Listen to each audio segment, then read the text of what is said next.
Hello, my friend, and welcome to After the Coffee. What day is it? It is hump day. It is Wednesday, and we're almost halfway through our week.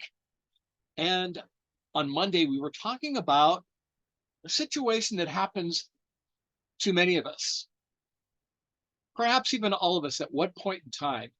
We meet somebody for the very first time, no history with them, and for some reason, we just don't like them. They rub us the wrong way. And this is a natural human reaction. It's a subconscious bias or an unconscious bias. And what that means is that there's something in our amygdala, a small center of our brain that is responsible for the fight or flight response, right? And it had its place in, our evolution to protect us from getting eaten by the lion. But we don't walk amongst lions so much these days, at least not the actual animal. But we do get this sense of, I don't know if I'd say it's danger, but there is something that stirs. Now, anything can trigger this. It could be the voice of somebody that reminds you, maybe not consciously. Remember, we're not talking about a conscious reaction, talking about an unconscious reaction. I like to say subconscious because unconscious means maybe you're passed out on the side of the street, heaven forbid. So a subconscious reaction. It could be that they look like somebody. But remember, once again, you're not thinking about the person that they remind you of. It's just that your brain picks up on these things. Now, we have to, once again, just like in the discussion around conflict, we've got to put some space in there and realize or rationalize, if you will, hey, I've never met this person before. They may be a really good person.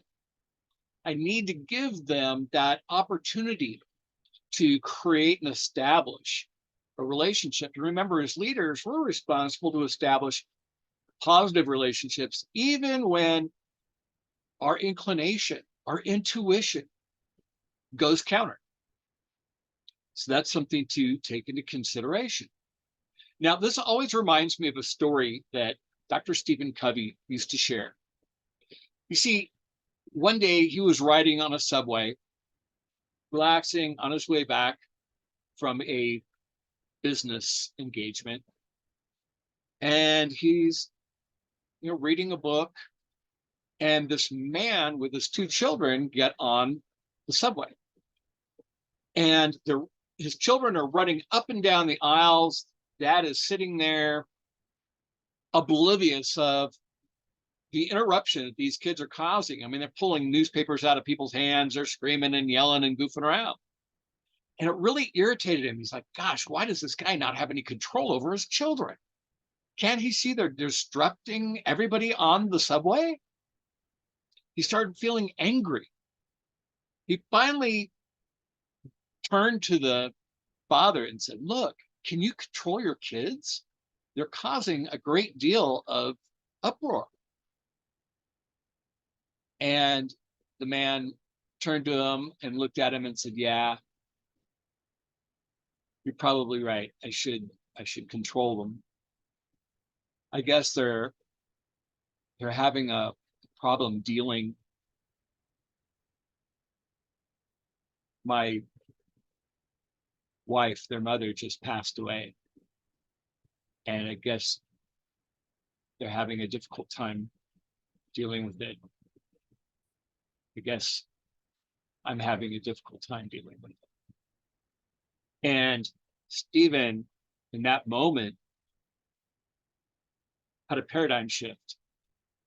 He went from being irritated and angry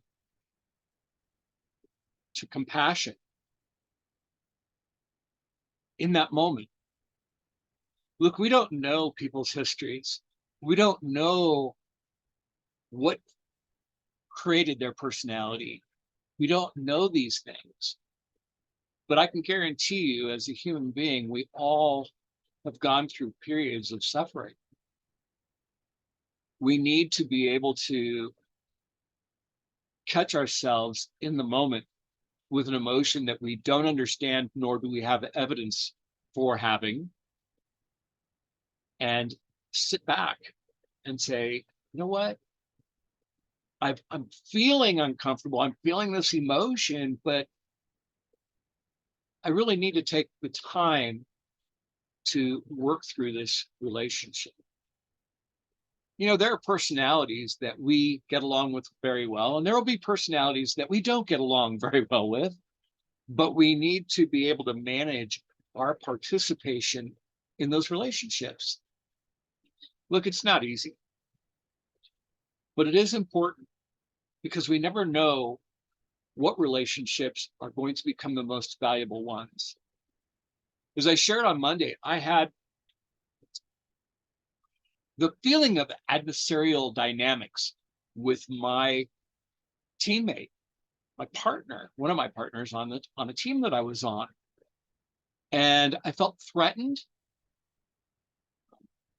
Couldn't really fully articulate why, but there were I think, some mannerisms that made me feel as though this person didn't like me. And in response, I felt kind of the same.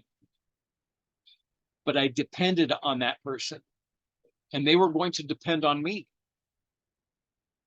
So I gave it time. We worked together. We ended up working together for, I want to say, about 3.5 years, maybe 4. By the time we were done, we had spent time together. We went up to the mountains when Halley's Comet was passing the Earth, and we spent the night up in the mountains watching Halley's Comet.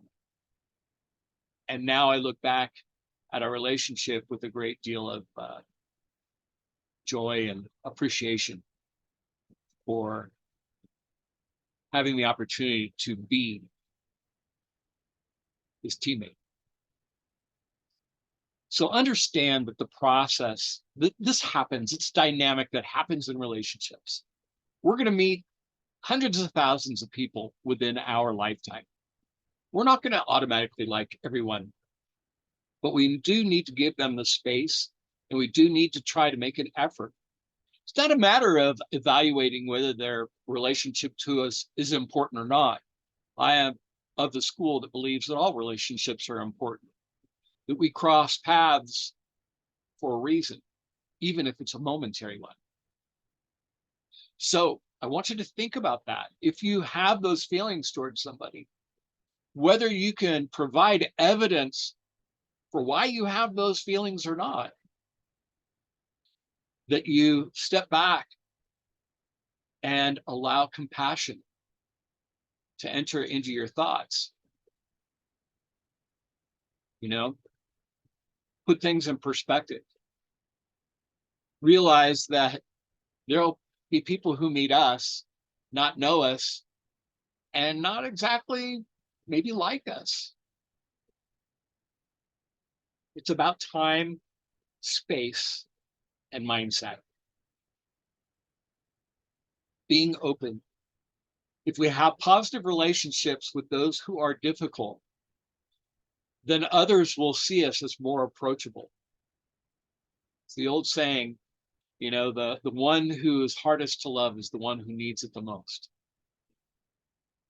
So with that, my friends, I want you to incorporate that in your thoughts. Put it in your journal and reflect on it on a regular basis. And until next Monday's Monday Morning Cup of Joe, lead well, my friend.